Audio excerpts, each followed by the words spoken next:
Hey family, on November 20th through December 1st, 2022, we will have the all-inclusive Kenya trip. Now, a lot of times people have said, hey, Phil, when's the next trip we'd like to go? I want to see Africa for myself, but this is the time to go.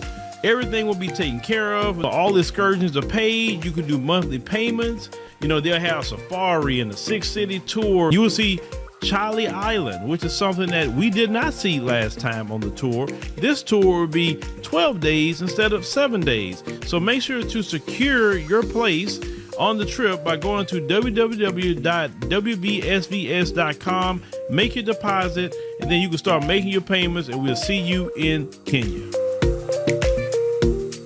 Ladies and gentlemen, we're here with Sister Shirley, also known as Shirley Husar, with Urban Game Changers. Now, she brought us out here to taste the soul. I want to thank the sister for that. She didn't have to be nice to her brother, but she has been, you know, and Sister Shirley is, even though she, some of y'all may say, I see that woman before, she support Trump. That's her with that. But you know what? We got to join with our people if they care about black people. So, Sister Shirley, thank you for joining us today and thanking us for bringing us out here. I'm so excited you're here. I can't believe you came from Texas, y'all. Came out here to California to see the brown chocolate people roam up and down the streets on top of Politicon. So we're killed 2 events in one day, and it's been hell, but we've done it. Matter of fact, brother, I brought a piece of pie to support it, but I'll share with you later. I share. Share? No, we don't share. We give. We share. We give. You ever heard give and shall be given unto you? I give it to him. You see, you can't trust Sister Shirley because Give my pie back. Okay, you take your pie back. See how she's treating the brother? Yeah, he's trying California pie from Texas, but on a serious note, I'm very grateful for you being here. You know, the conscious mindset needs to be changed in this country. We need to start talking to one another. We were here today talking to our people. We came up with different ideologies and viewpoints. If we don't hold elected officials accountable, if we don't realize that we're down to 6% blacks in California, that there's other entities working in the best interest of other people, such as Wells Fargo. Wells Fargo gave $125 billion under the Obama administration through Wells Fargo in 2015. Y'all look this up, and gave them $125 billion to expand the Latin community, saying that they would have helped them working with Hispanic realtors to get them jobs, to house them, and help build their economic wealth. Look, black people are hurting in this country. In California, we're at 6%. Black people can't get jobs. They won't even hire us in the management position because we have a large Hispanic illegal immigration issue in this country. Unless we have a voice at the table and we take this administration, the Trump administration, and we work with them and carve in a niche for us and stop talking about this inclusiveness. Inclusiveness does not make black Americans better. Inclusiveness does not move us forward. We need a plan of action. We need legislation. We need to talk about mass incarceration. We need to talk about privatized prisons. We need to talk about black men who can't go home to his mother because he's on government-imposed systems. There's all these entities that are divisive that break us as a people. We've allowed chain migrations to come here. Look, my mother had a business when I was a little girl in this town.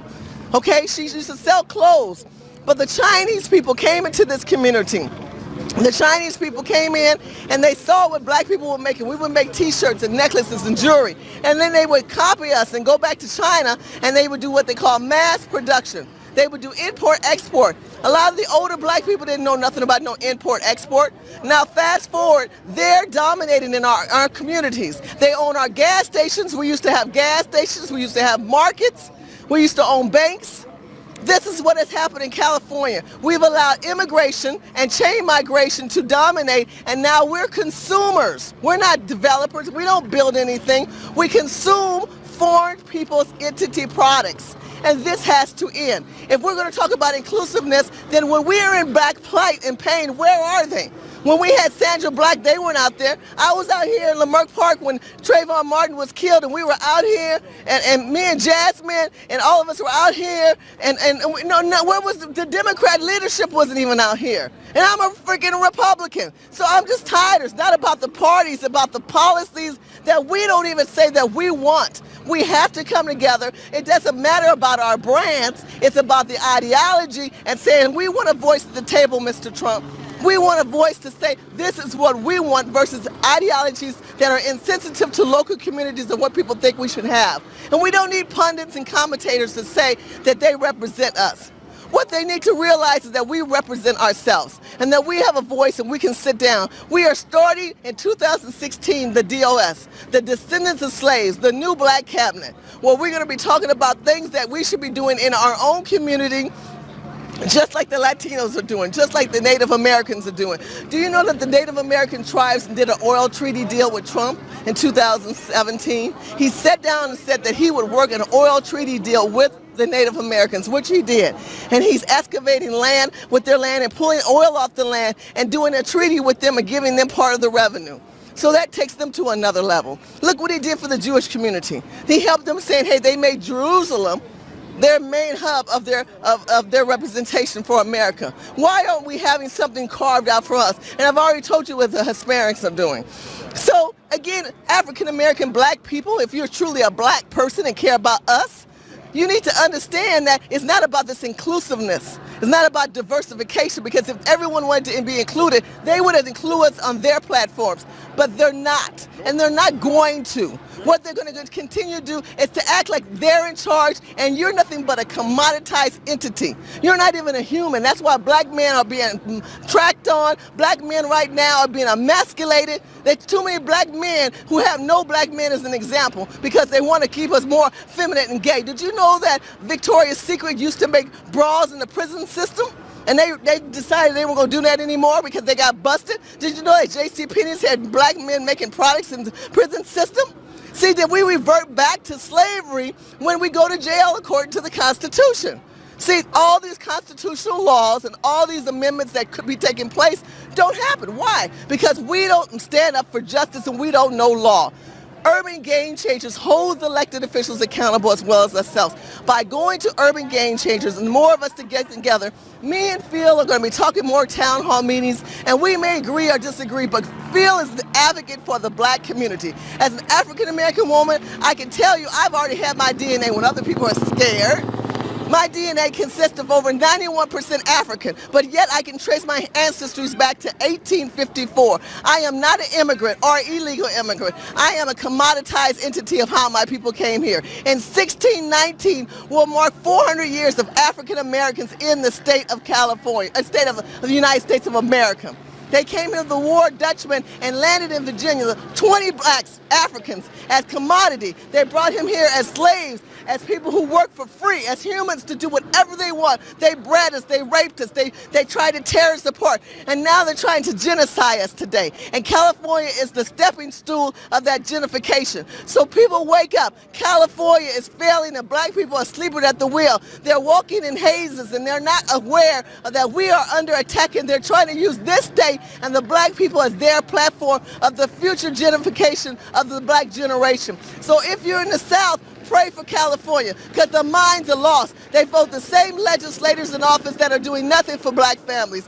The Latino police in California are growing immensely.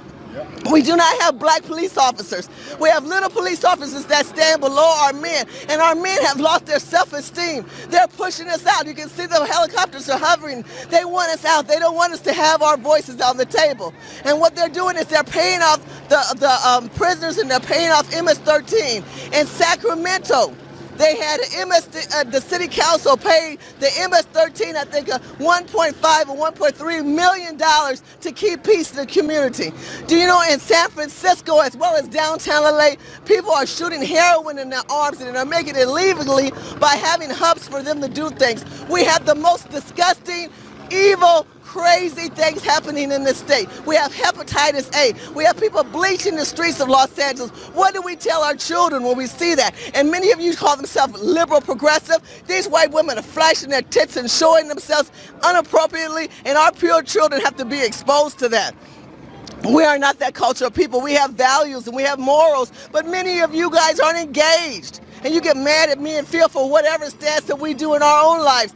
Put yourself on the front line. Put your face out there. Put your name and your children on the line. And stand up for truth and justice and join Urban Game Changers. Let's make a difference and make this administration, which is the Trump administration, instead start talking about impeaching. Everybody else getting a check. Everybody else getting something out of it. And I'm supposed to be yelling impeachment. In the meantime, black people are killed on a daily basis in Chicago. And all this legalized guns are open on the street. And nobody's saying nothing. If y'all kind of wake up and say something, you get something from this country. But you get nothing because you don't fight for nothing. So Phil, I'm grateful for being on your show. I thank you. Your advice, your ideology is truthful. I love the fact that Phil is proactive versus reactive. You're also worried about who he's sleeping with. Y'all don't even care about what the man is saying. Stay focused on your own damn business and focus on what the brother's trying to bring to the table. If you don't get distracted by the foolishness, you'll see the reality of what is real right now. Well, we got these same damn legislators for the last 20 to 40 years. Some of us don't know nobody else, and we see nothing happening. Is it hard to access affordable, healthy food? Then listen carefully. Daryl Addison, an African-American inventor, has patented a process for growing food on demand. He called it Torpedo Pot. Torpedo Pot is a fully automated flower pot that gives you control over your plant's environment. All you do is add soil, seeds, and plants to the flower pot and watch it grow. Yes, Torpedo Pot grows the rest. Visit www.torpedopot.com.